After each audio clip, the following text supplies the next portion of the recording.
Okay, where's that? Okay, there it is. All right. How do you want to start this? Uh, basically, okay. So earlier we were talking about that video you had shared on Facebook, stuff about guns, self-defense, and it had sold me on buying a firearm for the first time. All right. All right. I'd sold my friend Steven his first handgun. What I had a Jimenez J22. It's a good gun once you get past the shitty magazines, but and you got the right ammo for it. Little 22 pocket pistol. Very similar to the Walther in terms of like a design. Like it's shaped like one. Same grip angle and all that other crap, just miniaturized. Now, what'd you say you wanted for a gun? Well, I was doing a little bit of research earlier, and I'm kind of split between a high point semi-automatic kind of 22-ish type thing and a Taurus snub nose with the I can't really remember what it was exactly, but it was about a 2-inch barrel there. Taurus makes some pretty decent revolvers. Not perfect. They're far from Smith and Wesson craftsmanship, but they're good. They're not Saturday night specials, and they're affordable too. So you can't go wrong with a Taurus. Now, the high point, the things are freaking huge for what they are, but so long as you keep them clean, they'll pretty much run whatever you put through them. Keep them clean, and they won't jam up on you. Hmm. And plus, with it being a magazine, the Fed, it reloading's much faster. Yes, but the way I understand it, auto loaders and revolvers are more complicated. Well, autoloaders, the whole thing with autoloaders is that when you fire a round, it needs to have enough pressure to move that slide back or whatever, whatnot. It needs to move that slide back. Angles and everything have to be right within the magazine, the feed ramp, all that other happy shit in order to load that bullet back in. And then you got to hope to God that that the firing pin hits the primer with enough force to actually make that thing go off, make that bullet go off, and repeat the process. Sometimes when you got these striker fired guns, what happens is you get a light primer hit. And because of striker fire, like what you see a lot of the Glocks, the Smith & Wesson M&P series, if you get a light primer hit, you're going to have to rack the slide again. Now, if you got these double single actions autoloaders, all you have to do is pull the trigger again. But then you got something like the 1911. All you have to do if that thing has a light primer strike is just pull back the hammer again. Now with revolvers, you can get a light primer strike, though it's not. I've never heard of it happening with a revolver. And the thing's still going to fire the next round. You just got one round that you never used. Now, the advantages of an autoloader usually outweigh that of a revolver. Revolvers, you got less capacity. Autoloaders, you got more capacity, faster reloading time. But why do people still like revolvers? Because revolvers are freaking reliable. Now, in terms of complication, the operation of an autoloader is more complicated. In other words, more can go wrong. Now, the internals of an autoloader are less complicated, which means easier cleanup. Well, disassembly, I mean. You disassemble the thing and you can clean out the insides. Now, revolvers, when you clean out the insides of a revolver, a full-blown cleanup, that's a bit difficult. But most of the time, whenever people want to clean a revolver, they just clean the cylinder, they clean out the they wipe out the inside, and they clean the barrel. Autoloaders, usually they'll take that thing down part for part, and that's what makes that easier. But then again, with autoloaders, the disadvantages are still pretty high. And the way I understand it, especially with a revolver, you have to train yourself to make every shot from that fucker count, because you're going to run out of ammo a lot faster. Precisely. The largest capacity I've seen of a revolver, 38 special. It was a 38 special and a 357 Magnum. It had 8 rounds. It was a Smith & Wesson M&P, I think it was a TR8 revolver. It's a police one. And then Taurus makes a 8-shot revolver. Now, what I like about revolvers is because of their design, you can have a lot more powerful bullets. Now, I'd love to see somebody create a gun, a semi-automatic autoloader, and 500 Smith & Wesson or a round of the equivalent amount. The most powerful handgun round that I've seen is autoloader round is a 46 Roland, if memory serves me correctly. But that's very impractical to shoot, and that's going to wear out your 1911, which is the only caliber I can think of having it. I'm sure there's only gun that I can think of having it. Sorry, I haven't had much sleep. It's 2:30. Nobody blames you. Oh, shit. You know what? Hold on a moment. Let's start this. We still got to call more hookers. God.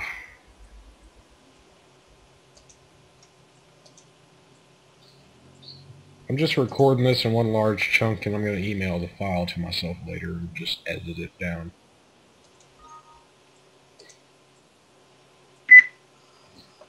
So I actually miss editing. Alright, starting off. This is a knife guy right here. His name is Jesse. He's appeared in several of my videos in the past. It's not a knife, it's close enough. Okay, yeah, let's start again. This is Jesse. He's one of my friends from Job Corps. He's a knife guy and he wants to get into guns. Now, what inspired you to get into guns? Honestly, you've been talking about them for so fucking long, it's kind of gradually sunk into my head, and then I saw that video you shared on Facebook earlier and just figured, why the hell not? For those of you who don't know, it was a video pretty much saying the anti-gunners can't argue against this. And it had several different clips from various different news sources of where people use firearms in self-defense. Which is exactly what I think they should be used for. Now, there are a few weapons that I personally don't see any point in myself owning, but the moment somebody decides they want to keep me from having that weapon in the first place, something's up. It's kind of like how I didn't really see any point in myself owning my 10-inch Bowie knife, but I got the thing. So. Sounds like this. The moment they try to ban AR-15s, all the criminals are going to have the AR-15s, they're going to have the M16s, they're going to have the M4s, they're going to have the Kalashnikovs that aren't the semi-automatic sporter versions. They're going to have the AK-47s, the 74s. Hell, they may even have the Krinkovs and the Bison submachine guns. They're going to have the MP5s, they're going to have all that stuff. Why? Since when do criminals follow the law? Never. Especially in all my dealings with them, I know this. Oh, God, the shit that happened to you at Job Corps. Oh, God, the shit that happened to me after Job Corps. Fuck. I remember... You remember the conversations we'd have with these gangbangers? Oh, it ain't going to stop them from having it. No, it's not. For those of you who don't know, Job Corps is a special needs place for criminals on their very last straw before they go to prison. We have a video about this. It'll be linked somewhere. Yep. Now, what do you want, a revolver or a semi-automatic? I remember you said earlier what you wanted, specifically. Revolver with a decent safety system, preferably double or double action, because I couldn't stand the idea of having to pull the damn hammer back every time. Oh, you're not going to cowboy it up? No, fuck that. I'm not doing that whole fucking thing there. Well, I wouldn't mind the whole single action portion so much if it wasn't for reloading. Reloading a single action army would be not very fun in the middle of a gunfight.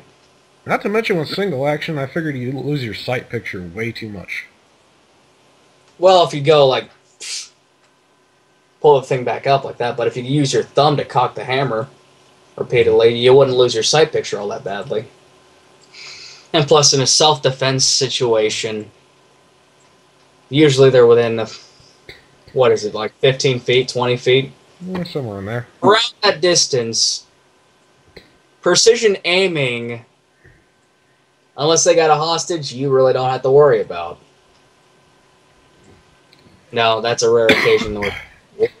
Now, double action, most revolvers actually come in double action nowadays. Of course, you got the replica guns that aren't in double action, but I've yet to see a new breed of gun that isn't double action. I've yet to hear of any new firearm, any new revolver to come out that's single action only. That wasn't meant for hunting. Okay.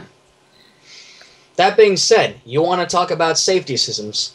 What kind of safety are we talking about? Like keeping the kids away from it, or flip a safety on and off while you're, to make sure the thing doesn't go off in your pants? Pretty much keeping people away from it who shouldn't have it, and keep myself from accidentally firing the damn thing when it's not necessary. Okay. Well, you remember the Judge? Yeah, transfer bar safety if I'm correct. Well, that's pretty much every revolver nowadays. Pretty much every revolver nowadays has a transfer bar safety, which keeps the thing from going off in your pants. Okay, before all this, explain the whole transfer bar concept. Okay, there's a little lever that moves down, up and down, and when you cock the hammer back, or when you got the trigger pulled, it moves down right as you're about to the hammer hits the firing pin. Now, if you want to keep somebody else from using it, all you do is you put a gun lock right through the barrel and have the cylinder out. However, there are other things for that. Okay, let's see if I still got it. Oh, yes! I forgot to give these back to my gun dealer when I sold them back to Taurus. The Judge that I had this little thing right here. It's a little key. On the hammer, there's a little knob. You press this thing in, you twist it. Small little twist, nothing really all that big. And automatically that thing is locked up. So it basically stops the hammer from going in and hitting the primer. It stops the hammer from moving, period. Yeah, cool. So, I believe Taurus has a really good idea with that. Now, if you just want to keep your kids from doing it. However, the gangbangers, if some gangbanger was to get a hold of it, I don't know if that key is universal. It probably is. All you have to have is another Taurus key. And it's pretty much done.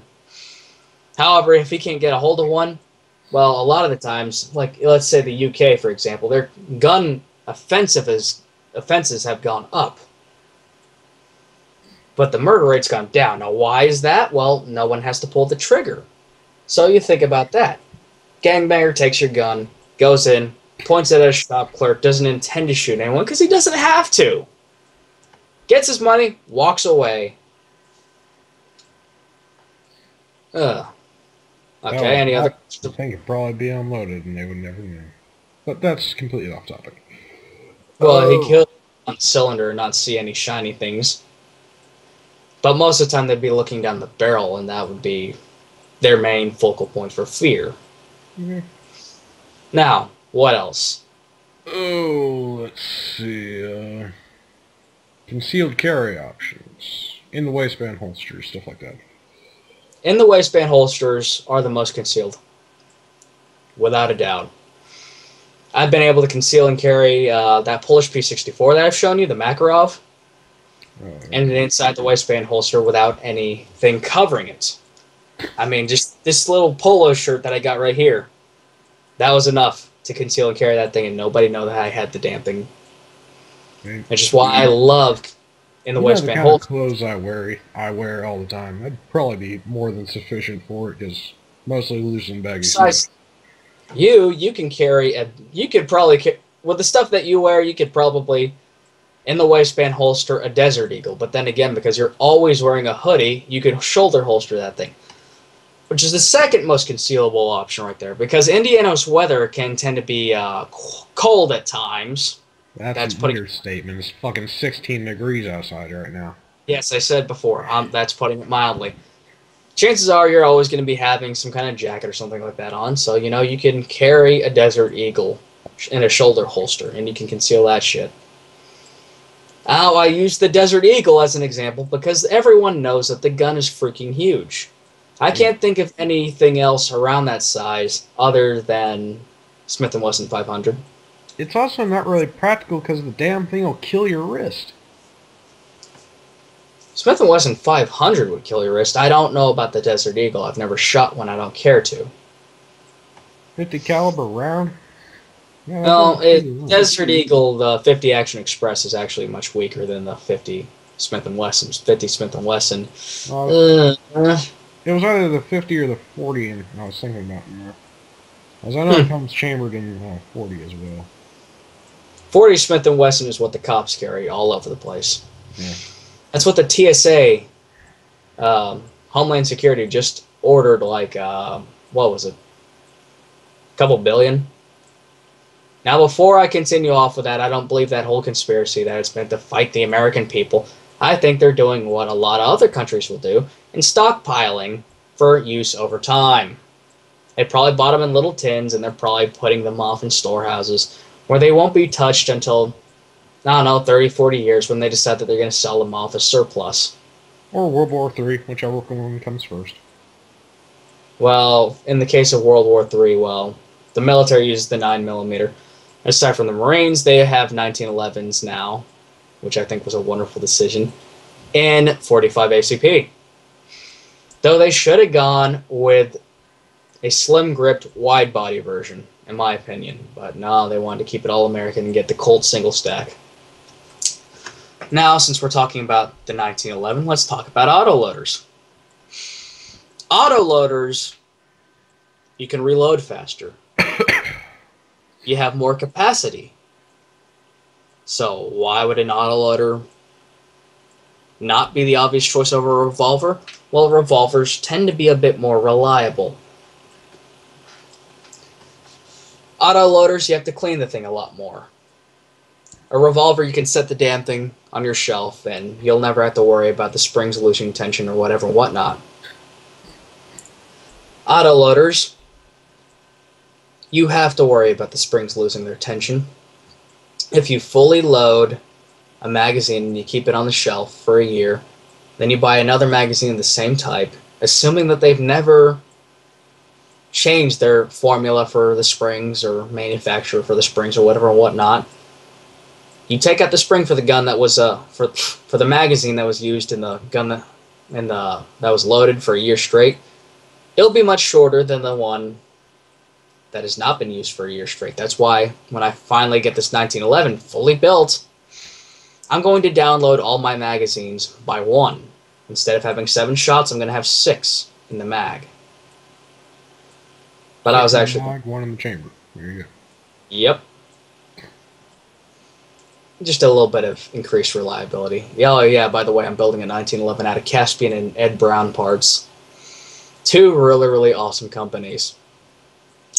Another thing with autoloaders is that, depending on the system that you use, it needs to have the proper amount of force and pressures to send that slide back and load that next round. You have to hold it at the right angle too.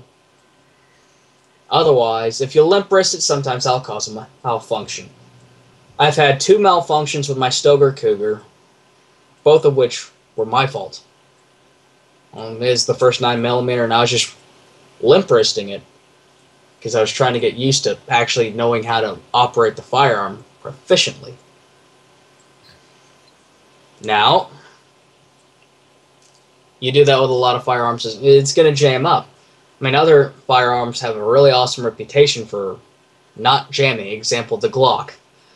What I don't like about the Glock is the striker fire system. Well, that and the damn thing's ugly and just doesn't feel right in my hand, but the striker fire system, if you have a light primer hit, you have to move that slide manually, eject that round, then go back at it again.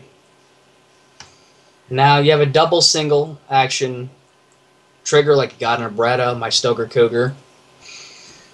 You had a light primer hit, just pull the trigger again. You got my 1911, light primer hit, pull back hammer, fire again. So there's a lot more you want to think about when it comes to firing an autoloader, but a lot of these autoloaders right now, you don't really have to worry about it so much. The more popular ones, at least. Like, you compare a Smith & Wesson 1911 to one of these off companies that you probably never heard of, and their new Striker Fire Glock Wish They Wers. The Glock Wish It Was isn't going to perform as well. Let me give you an example. Jimenez, their JA9, if I bought it, it would probably be a waste of $200. If you're going to buy a cheap gun, buy a High Point. They're reliable so long as you clean them. What would be your opinion on Derringers? Well, I remember, as my boss said, when she had hers, she was always worried the thing was going to explode in her hand. Now, Derringers, you got to have a trusted company. You're going to buy them. A lot of companies build Derringers. They're replicas of an old Remington design, most of them. And some Derringers, you just don't want to buy, period, even if it's from a trusted company. Now, there's a company, I think it was Bond Arms. They stopped producing 2 of their Derringers because of the round would not work with the design. You know how there's 2 rounds in most Derringers? Well, you'd pull back the hammer, you'd fire it, it'd shoot off both rounds because of the inertia and the recoil would cause it to hit the firing pin. So you'd shoot, you'd hit your target with one, the other one would go right over their head. Or maybe you'd get lucky and one would shoot the torso and the other one would get them in the face. But regardless of which, that was considered to be a safety hazard, and as such, did not sell. Well, they stopped producing it. It did sell well, they stopped producing it. Myself, personally, I shot a Derringer once. The thing was too small for my hands. I have small little Asian hands. If you can learn how to grip the damn thing well, then yeah, go ahead if you want it. It was a 9mm, I think it was a Cobra Arms. Yeah, I think my hands would be much too fucking large. Well, they got the Bond Arms Snake Slayer, which would be good for you. It's in 45 Colt and 410. I was thinking like Derringer as a last-ditch type of thing, along with a boot knife. You know, just keep it down there in your shoe. Well, when you want to talk about knives, you got to look at the legal implications of it. Like, here in Missouri, once you got your conceal and carry permit, you can hold a whole host of weapons that you couldn't before. If I've got a jacket and I want to conceal and carry an AR-15, I can legally do it. But am I going to do it? Hell no. I'd not like to explain that to the cops here in my town. I mean, the cops in my town are fucking retarded. Which is why I don't carry a lot of guns. Now, you got a conceal and carry permit. You may also hold, you know that 10-inch Bowie knife? Oh, baby. That knife, I can conceal and carry in my state. I can't even take that thing out in public in Indiana.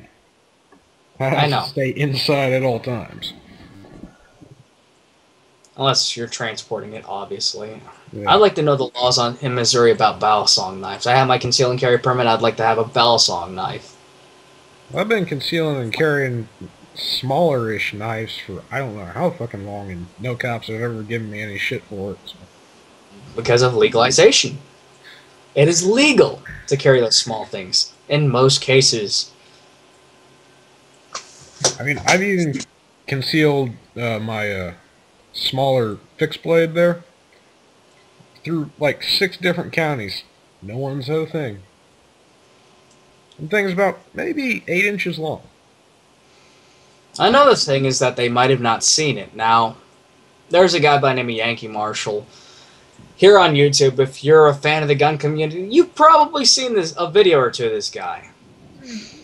I remember one of his videos a while back. He talked about open carry, how he accidentally open carried because he had to take his shirt off or something like that, and he just had his glove out. Now, he didn't cause any attention to himself, so nobody said a thing to him. He didn't bring any attention to himself. Now, I'm sure if he would have done, like, walked into a bank with it, as soon as he turned around, somebody would have said something. And then, you know, police being stupid and paranoid these days, they probably would have tried to shoot him or something like that, but yeah. But he was doing it in a grocery store, so... Oh, yeah, Loads, I have seen that. he didn't bring any attention to himself, so guess what? It was fine. That's probably why he never got asked about it. Go on. Lost my train of thought there for a second. All right.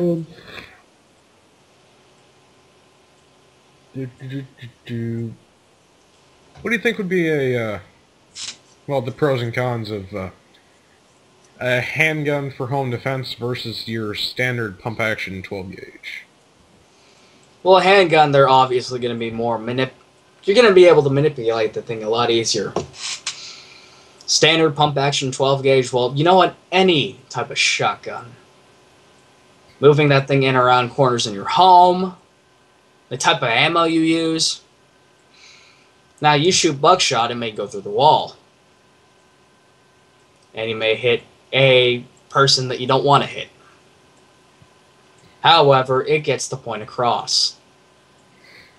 Now, handgun, you can move that thing a lot easier, but still the same thing. Ammo, get the point across. Now, me, I only carry hollow points in mine. I carry a Hornady, the special tipped Hornadays. Let me show you one of them. Okay. Yeah, I keep it in a special box for special stuff. For when special needs meth heads come around.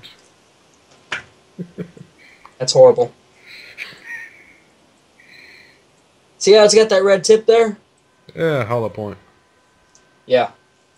It's a hollow point, but that red tip right there helps keep its accuracy, and it keeps it from expanding until it goes past the flesh. In other words, it's not going to expand prematurely when hitting clothes. Now, I always carry hollow points for these reasons. If I do have to shoot somebody in my home, it may go through a wall, but it's going to deform while it's going through the wall, and it's going to lose a lot of its power. It's going to be a lot less lethal if you shoot somebody from behind a wall with a hollow point. Now, let's say a full metal jacket, ball-type ammo, like what we usually use in target practice. That thing's just going to fly and keep on going. Well, it also depends on what kind of bullet you got. I mean, like shooting a 5.7, that thing's probably going to go through one wall into the next. Unless you're shooting the hollow point rounds. Oh yeah, a trucker came in the other day, had his conceal and carry weapon on his hip when he walked in the office. It was a 5.7. Yeah, I told him he had to keep it in the truck. Otherwise, they'd have to kick him out. He was not actually supposed to have that thing on the plant premises. Which I thought was stupid, because what if these disgruntled union workers, what if one of these disgruntled union workers gets fired? They get paid like $60 an hour to put hammers on shelves. One of them gets fired, they can't pay their bills for their exorbitant amount of whatevers that they buy with all that extra money that they don't deserve. They're going to freak out and decide they want to go to work with a weapon of some sort. How are they going to defend themselves? I am a security guard there at the plant, and guess what I do if something happens? Call the cops. Yes, I'd like to report a gun crime here at ConAgra, 1401 Harris Avenue. Yes, there's a crime. I believe it to be a gunshot. Oh, I'm hearing more. Oh, I see the guy. I'm going to cower in fear in the bathroom. That way, my pants do not get muddy. I'm right there on the toilet. The business deal is done. Now, here's another. These places that say no gun zones, they don't do anything to stop crime. In fact, they make it worse. It's like all these schools that you've been hearing about, no gun zones. I don't know if Clackamas Mall was a no gun zone. But I know that there was a conceal and carry guy there. It didn't turn into an OK Corral like a lot of these people are so worried about. I mean, they just recently passed, well, not recently, about a year or two ago, passed conceal and carry in the state of Florida. I know in my high school, they had a cop roaming around the school all day, armed. They had the same thing in Columbine. I don't remember if the guy was armed, but they had a guard there. What happened? I'm fairly sure he got taken out. No, in Columbine, the guy didn't die. It was just kids and a teacher. Yeah.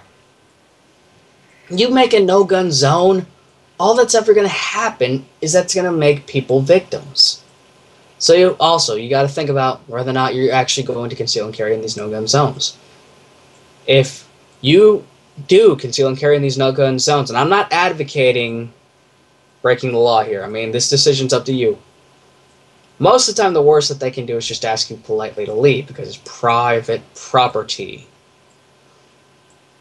Now, me, myself, I'm not going to lie. At times, I have concealed and carried on no-gun zones. The bank. But I made sure not to bring any attention to myself. I also made sure that I did my business and got out of there. My bank has no security guards. Recently, a bank on the other side of town actually got robbed. Oh, no gun zones. Yeah, it seems to have worked really well there. It never does. It doesn't. So what else? Yeah, I'm going to split this into two. Just a second.